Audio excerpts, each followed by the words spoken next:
All right. What's on the news today? That's right, folks. Microsoft is raising their games to $70 to match Sony's outrageous prices. So guess what, gamers? You're fucked. I'm out.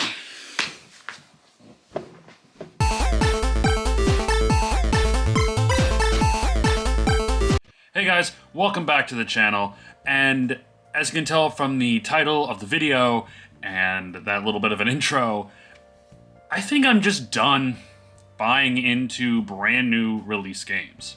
Now what I mean by that is over the years it's been getting harder and harder to want to support the gaming industry because of the awful anti-consumer practices that have continued to run rampant throughout the industry. Microtransactions, predatory loot boxes, I guess even predatory microtransactions in general, and just the low effort quality of games. Everything just seems to be cut and paste. We'll release it now and patch it later. Oh, let's give them the bare bones vanilla game, but then add on a bunch of new content and like drip feed it to them over the years. And quite frankly, I'm just over it.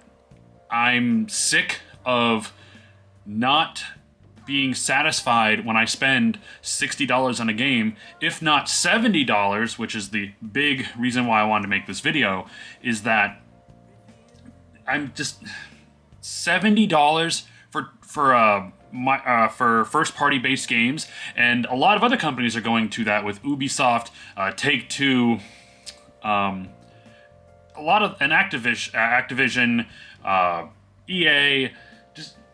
I'm tired of it. I really am. There's no reason a lot of these games, if any game, should be over $60, because the gaming industry, as much as it wants to say, oh, we need the money in order to continue making these games because game development has increased. Now, I agree, it has increased. But do you know what has also increased?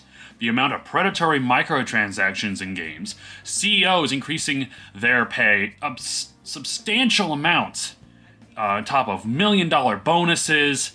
Quality of games has gone down in recent years, and it's just you're paying more for less. Now there are games that I think are worth the money. I recently just picked up Persona 5 Royale for the Switch because that game, I put in well over 100 hours into that game. So for $60, to me, that's worth it. Even though I have bought it for PS4 and for the I haven't bought it for PS5 yet, but I bought it for PS4 twice, the normal version and then the Royal version and then the Switch once. It's because I want to support a company that actually puts an effort and quality into their games. Now, Sony, on the other hand, where I used to be the biggest Sony fan, and I still am a huge Sony fan, but lately their practices on what type of games they're releasing and their incredibly greedy practices when it comes to remakes, I'm looking at you, Last of Us Part 1, and then the fact that they apparently are remastering or remaking Horizon Zero Dawn, which makes no sense since that game came out maybe 5 years ago. There's no point to it. When other game franchises, we've been looking for remakes or a new entry in, they just say, nope, we're only focusing on what we know for a fact makes us the most amount of money. On top of raising the prices of the PS5 in every country besides the US, ridiculous. Now, Microsoft, of course, jumping the gun and going to the $70 price point as well is just ridiculous. Like I said, there is no reason any of these games should ever cost more than $60, because a lot of them, one, are not worth that amount, and two, the gaming industry makes billions of dollars per year. There is no reason, absolutely no reason. Sports games have no reason, have no,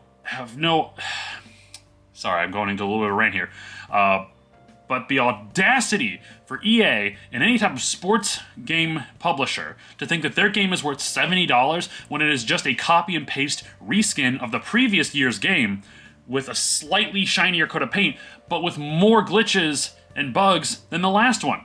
Looking at you, Madden. it's just, it sucks. Because before I was like, you know what, I want to support these publishers and developers who put a lot of heart and soul into their game. And to be honest with you, it hurts to do that because they're not doing that. And I know it's not the developers. I really don't believe it's them. It's the publishers and it's the companies that work over them, like EA, Ubisoft, that demand more and more money for less and less work. And I just think I'm done. I no longer will ever buy a game day one for $70. Because unless I know for a fact the game is well over 50, 60 hours of content that actually feels like it was they put effort into it. Like Elden Ring, game came out earlier this year.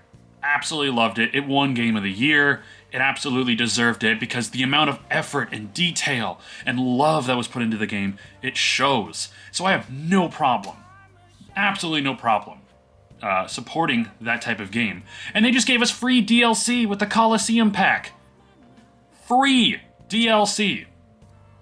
I can't think of a major game that has come out recently that gives us free DLC. And it's all single player with a little bit of a multiplayer component with PvP. That's amazing.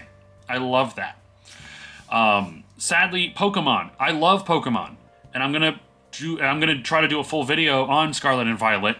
But that is once again a game that could have been something amazing, and it was rushed because for some reason Nintendo and Game Freak think they need to release a new game every 3 years. And then for some reason this year they decided to release 2 major Pokemon games with Legends Arceus and Scarlet and Violet. Shouldn't have been a case. It should not have been the case. We didn't need 2 games. You could have pushed Scarlet and Violet to next year and gave them that extra year and it would have been amazing. But no, because they're on a timetable. It made no sense. If that was the case, I wish they wouldn't have worked on Arceus. Even though I enjoyed Arceus, I think it was a fun game, there was no reason for them to make 2 full-fledged games. Right now, I am playing the Callisto Protocol, game that released $70, and unfortunately, the game didn't live up to the hype that a lot of people had about it. You know, being the spiritual successor to Dead Space, and I do see a lot of Dead Space in this game.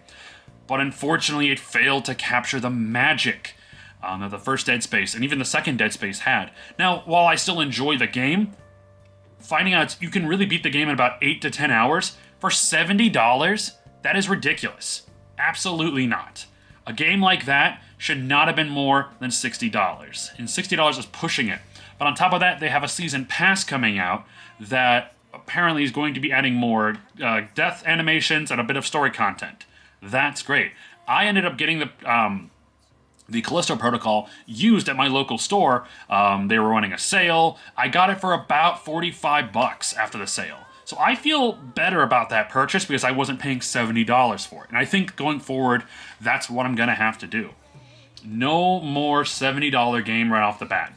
Because unfortunately, the game just won't be worth it, I feel like. Most games nowadays are not worth that price point. Microsoft has no reason to raise their prices. Sony had no reason to raise their prices. Because at the end of the day, as much as I love Sony games, a lot of their first-party games are the same. A third-person, over-the-shoulder action game with a great story. Don't get me wrong. They're amazing at what they do. They are the masters of their craft. But it's just, $70 is too much. I'm not doing it. And I guess to end this rant, I just want to say I love gaming. You've seen my gaming room tour videos. You know I love collecting physical games. But even then, that's kind of coming to an end. Because game manufacturers nowadays, and publishers and developers have for some reason decided to not put the full game on the disc. The disc is now just a basic key code. It's a key to access that game.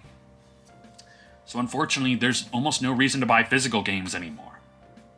And that fucking sucks. Excuse my French, but it really is. And it sucks that a hobby, something I really love and have put a lot of my life into, is just turning into something that is anti-consumer and just, you know what I mean? Let me know what you think in the comments down below, though. What do you think about everything that's happening with the gaming industry, the $70 games, companies raising their prices? I would love to hear it. And until the next video, take care.